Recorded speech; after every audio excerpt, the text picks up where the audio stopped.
Hi guys, this is Anuj Mishra and I'm gonna be talking about my bike, my project bike.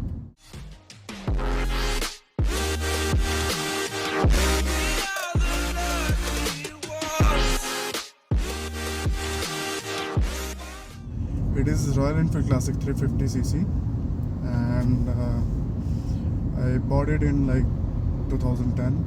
It was the first generation classic. I'm saying it first generation because the new generation, like the latest one, like 2015 models, they have a bigger tank as compared to what I had on my bike. And there are some few changes, so that's why I mentioned like my first generation bike, Royal Enfield Classic 350. I rode my bike for like around 65,000 kilometers for in between like 6 years, and I thought of doing this project because all the original paint on my bike, it was like worn off due to like sun and heavy rain, because my bike stand like I don't have a proper parking, so it's like I just usually park in front of my building's gate. And also like I got bored from my bike, so I decided, okay, I need to have some change on my bike, and for that I was looking for some project, as in like building a bobber.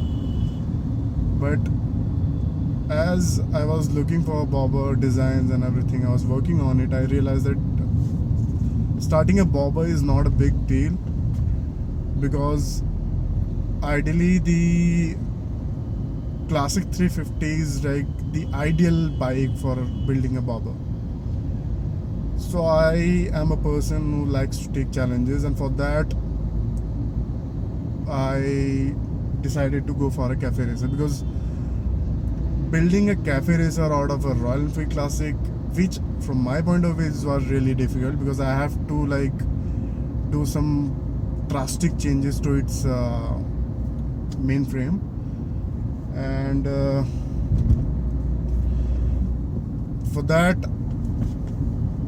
from my personal perspective, I really needed a good courage, because like my bike is my love, and cutting the mainframe was like, it was like a heart attack for me, because I never did any sort of a modification before that on my bike.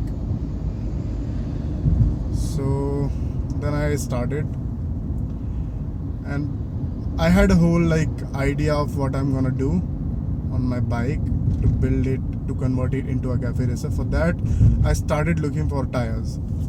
The tire I was looking for were like high profile tires, which usually comes in like good brands like Firestone and Avon and Shinko.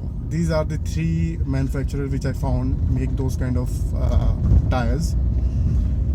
But unfortunately, getting those tires in India is like really a big deal. Like it's a toughest thing to get it over in Delhi, if I per se like. So I started looking for those tires or similar kind of tires in Delhi. I roamed around in different markets. Unfortunately, I was not able to find it.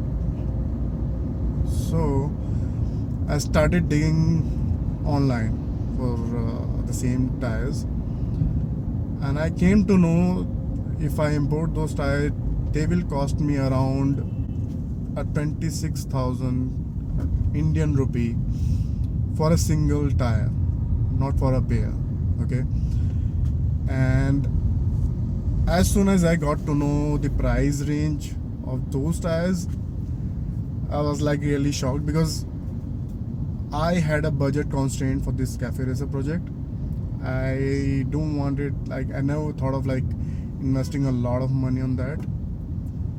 So I dropped that idea of using those tires, the high profile tires. So started looking for some different sort of tires on my 18-inch alloy wheels.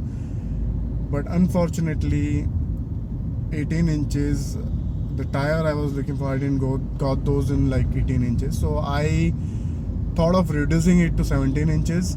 Okay. So I went down and I started looking for a wider wheels, like spokes wheels, rims if I say, for my 17-inch tires. But again I had a problem because most of the 17-inch spokes wheels are 2.5 inches wide, and I needed at least of 3.5 inches wide to put a tire like maximum of 140 by 70 by 17. Okay, so I started looking for tire, spokes, rims on Karol Bagh. And if you are a motorbike rider, then probably you might have heard of this market. It's in Delhi. Okay, so I got those, and then over those tires I started working on my project. And when I started, I thought of changing to my first change was to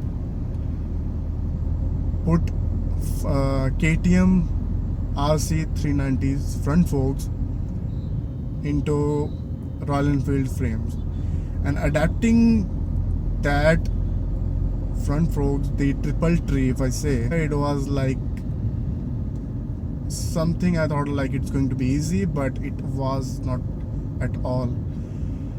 I somehow managed to adapt the Royal Enfield, and I merged I used some different sort of ideas, and I merged KTM triple tree into Royal Enfield Classics, and I did that, and accordingly I tested it. The moment I started riding my bike after the first change, I noticed a lag. I noticed there's some sort of sound and it was like loose. I tried to tighten up the cone. I started noticing a sound coming out of my steering stem. So as a normal guideline, you have to tighten up so that you won't get that noise, plus it will be smooth enough to your commute so that you can actually maneuver easily, you can roam around, you can turn your handle easily. I did that, but it was not successful. The sound was still coming. So I thought, okay, I tried some different thing. I started putting some washers so that I can fill some gaps, but it wasn't successful. So my next target was to remove that sound.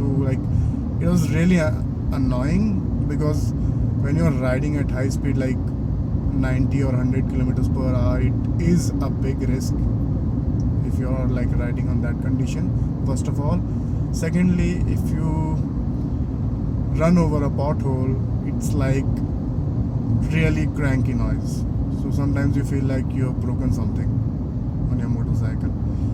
So that was the first difficulty, and somehow I decided to go for a new stem. So I built a new stem, and this time I took really calculative decisions while making it. And after few trials, I was successfully managed to remove that sound, and it was my first success. Okay, it costed me less because I have some knowledge of machining.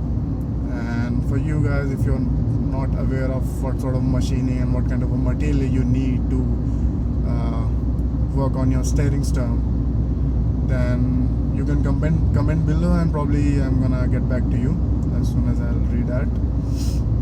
So yeah, so that was my first problem. And okay guys, I'm signing off, and please like, subscribe and share my videos, and I'll see you guys soon. Cheers.